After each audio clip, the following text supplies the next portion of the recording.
Selamat datang di channel Pemuja Malam. Jangan lupa like, share, and subscribe ya. Terima kasih.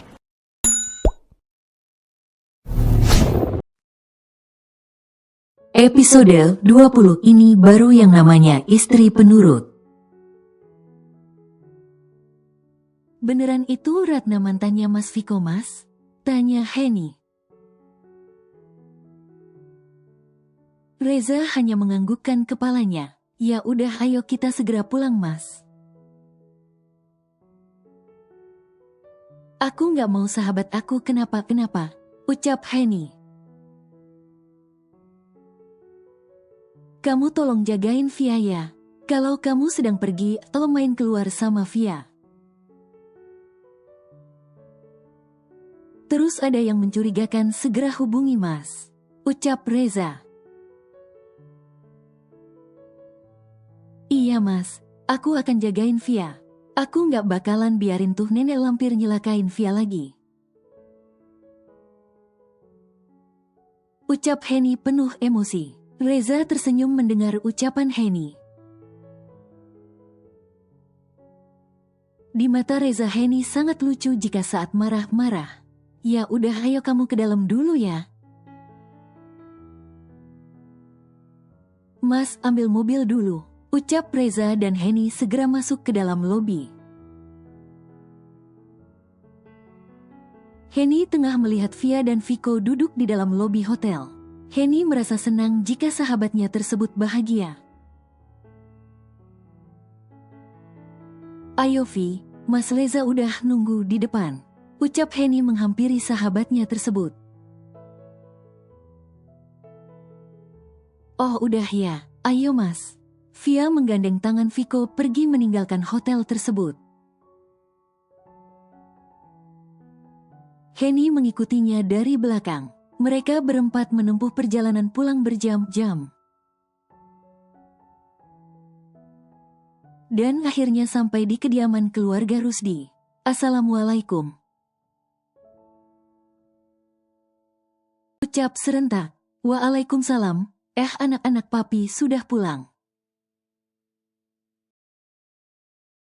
Gimana liburannya sayang? Ucap papi Rusdi menghampiri Viko, Via, Reza dan Henny. Liburannya menyenangkan Pi, tapi nggak tahu kenapa Mas Viko ngajak cepet-cepet pulang, ucap Via.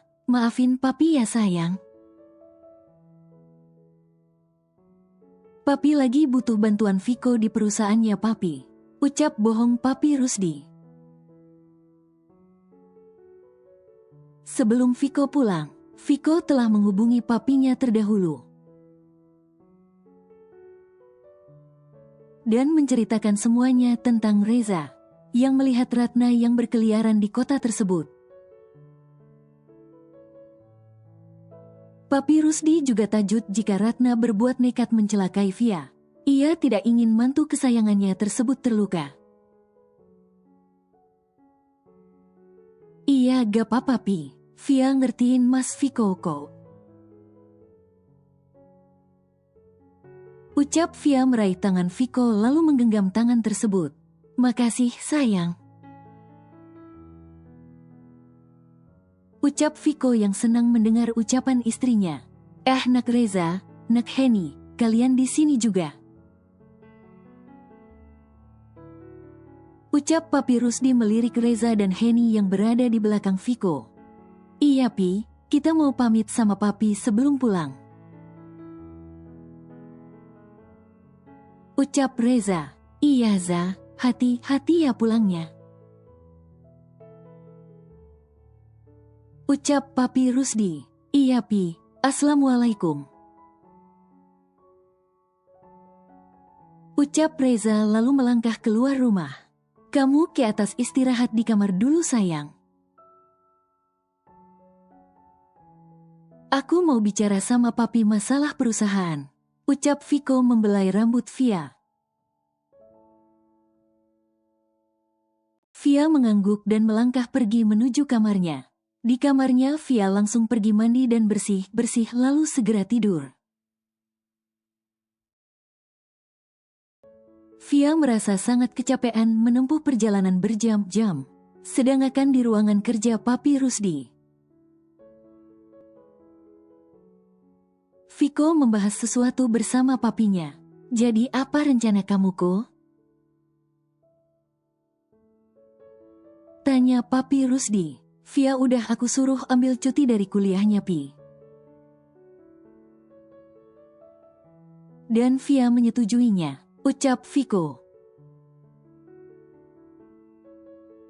Bagus nak, lebih baik Via berada di rumah sementara waktu. Anak buah Papi sudah Papi kerahkan untuk mencari wanita tersebut, ucap Papi Rusdi. Makasih Pi, makasih atas bantuannya, ucap Viko menatap wajah papinya. Kamu tidak perlu sungkan nak, jika kamu membutuhkan sesuatu, beritahu Papi. Papi melakukan semua ini untuk kalian berdua. Papi tidak mau terjadi sesuatu sama Via. Papi sudah berjanji kepada Mizan untuk menjaga anaknya. Seperti anak Papi sendiri, ucap Papi menjelaskan. Iya Pi, makasih sekali lagi, ucap Viko. Terus gimana nak? Kamu jadikan mengundurkan diri sebagai dosen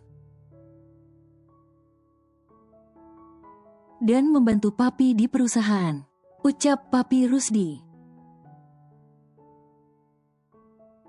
Iya Pi, besok Viko ikut Papi ke perusahaan, ucap Viko.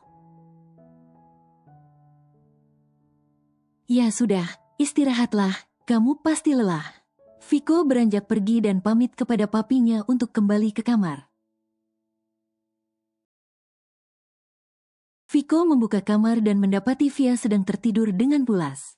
Viko masuk dan langsung kamar mandi untuk mandi dan membersihkan diri. Selang 15 menit Viko keluar dari kamar mandi. Dia melihat Via yang sudah bangun duduk di tepi ranjang. Kamu kok bangun sayang? Ucap Viko menghampiri Via. Iya mas, aku haus, mau minum, ucap Via. Viko segera mengambil gelas yang berisi air putih, yang berada di meja samping tempat tidur, dan memberikannya kepada Via. Ini minumlah,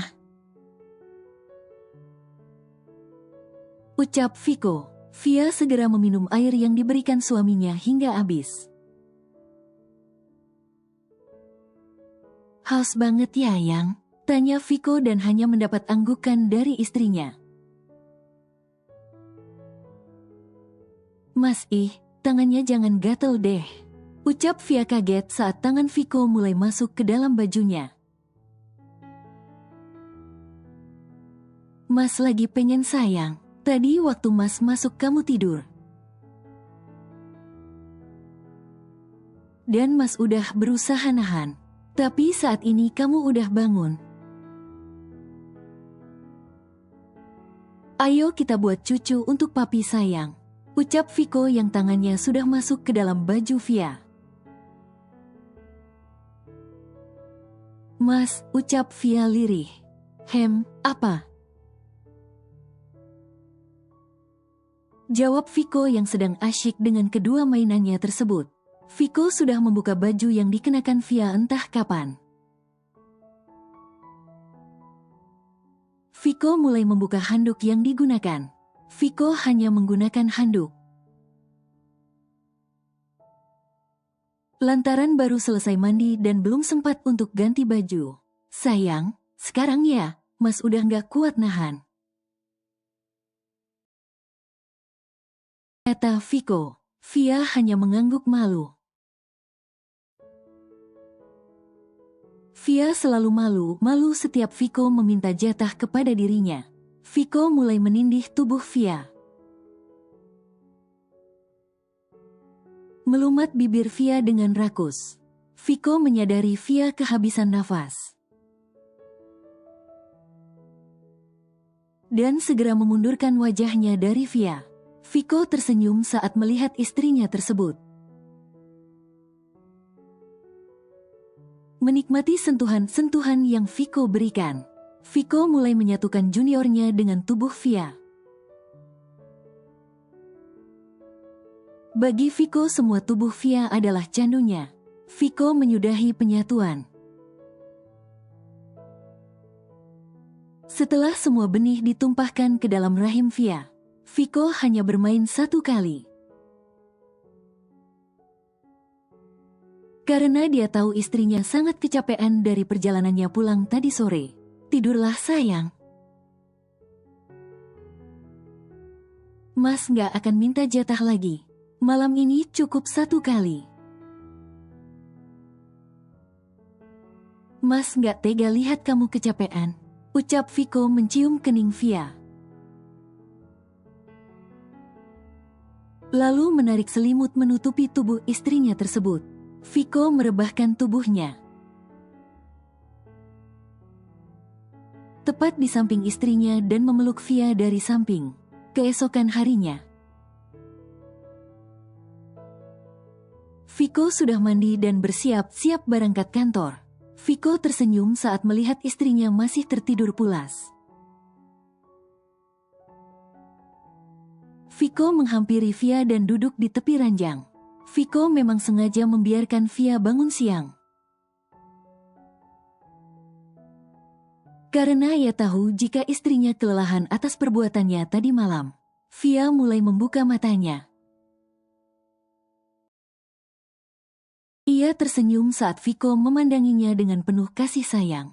Itu terlihat dari tatapan lembut yang diberikan Viko kepada Via. Mas, kenapa nggak bangunin aku? Ucap Via bangkit dari tidurnya. Mas nggak tega bangunin kamu sayang. Kamu sepertinya kelelahan. Kamu istirahat di rumah aja ya. Kan kamu juga udah janji sama Mas buat cuti kuliah. Ucap Viko. Iya Mas, tapi nanti siang. Via bolehkan ke perusahaan Papi. Nganterin makan siang buat Mas Viko dan Papi. Sahut Via. Boleh, asal dianterin sama supir. Mas nggak ngizinin kamu naik mobil sendiri. Ucap Viko.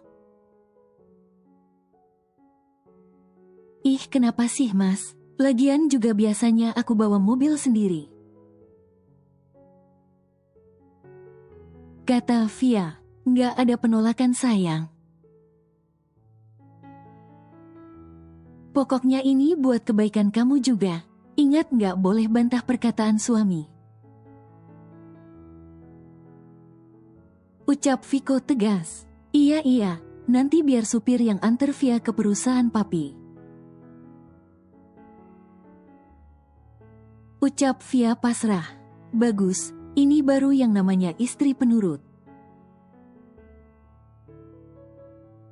Ya udah kamu segera mandi. Mas buru mau berangkat ke kantor sayang.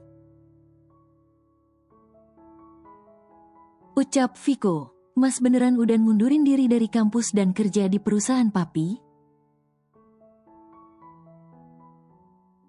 Tanya Via. Iya sayang, Papi butuh bantuannya Mas. Lagian Papi sudah tua, Mas nggak tega lihat Papi kerja sendirian di perusahaan. Ucap Viko. Via segera mandi dan turun dari kamarnya. Ia melihat suami beserta Papi mertuanya sedang ngobrol di ruang tamu. Mas, belum berangkat? Tanya Via menghampiri Viko. Belum sayang, sengaja nungguin kamu turun dari kamar. Jawab Viko. Ayo Pi, kita berangkat. Viko udah lihat istri Viko. Ucap Viko tersenyum kepada papinya. Dasar kamu ini. Ucap papi menatap anaknya tersebut. Ya udah kami berangkat dulu ya nak. Kamu baik-baik di rumah. Ucap papi Rusdi ke Via. Via menyalami tangan suaminya, berserta mertuanya tersebut bergantian. Via memandangi mobil yang digunakan Viko, hingga pergi meninggalkan halaman rumah. Sesampainya di kantor, papi Rusdi mengumpulkan semua karyawan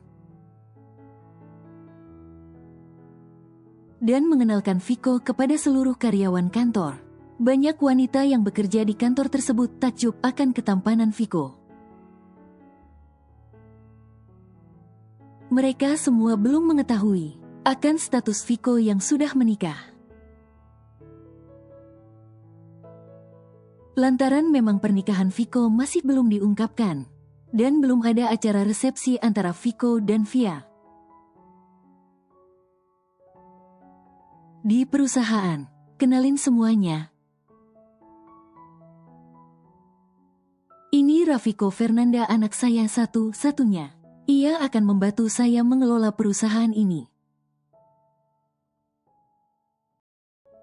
dan menjadi wakil direktur, ucap papi Rusdi memberitahu kepada seluruh karyawan kantor. Halo semuanya, kenalkan saya Rafiko Fernanda. Kalian bisa panggil saya Pak Viko, ucap Viko dengan wajah datar dan dingin. Ia tak mau memberi senyuman sama sekali, kecuali dengan Via, istri kecilnya tersebut. Viko terlalu risih banyak wanita di perusahaan yang terus memandanginya setelah memperkenalkan diri ke semua karyawan. Papi Rusdi segera menuju ke ruangan kantor Viko. Ini ruangan kamu nak, ucap papi Rusdi. Ruangan tersebut sangat besar. Bahkan ada kamar privasi untuk beristirahat di dalamnya. Makasih Pi. Viko akan berusaha membantu papi menangani masalah perusahaan, ucap Viko. Ya sudah, papi balik ke ruangan papi dulu, ucap papi Rusdi dan pergi dari ruangan tersebut. Sedangkan di kediaman keluarga Rusdi, Via tengah sibuk menyiapkan bekal makan siang yang akan diantarnya ke perusahaan di mana tempat suaminya bekerja. Via dibantu oleh beberapa pelayan menyiapkan makanan kesukaan Viko. Sudah selesai, ucap Via tersenyum melihat bekal makan siang yang akan diberikan kepada suami dan papinya tersebut. Makasih ya Bik, udah bantuin nyiapin semua ini, ucap Via kepada semua pelayan yang telah membantunya di dapur. Tidak usah sungkan Non, Bibi senang membantu Nona muda menyiapkan semua ini,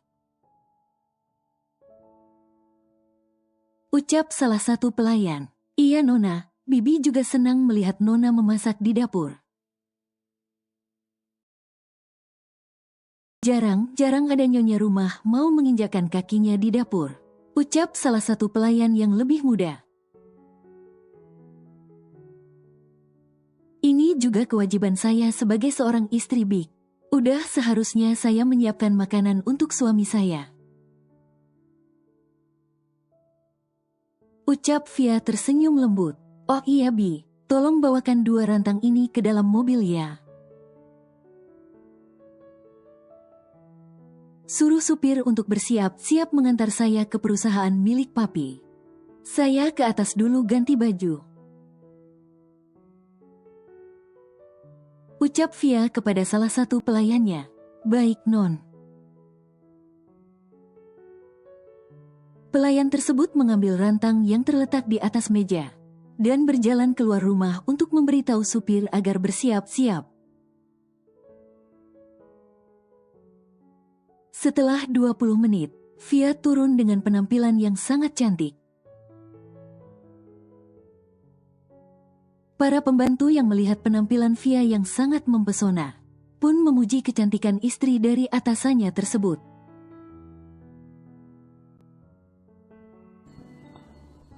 Bersambung.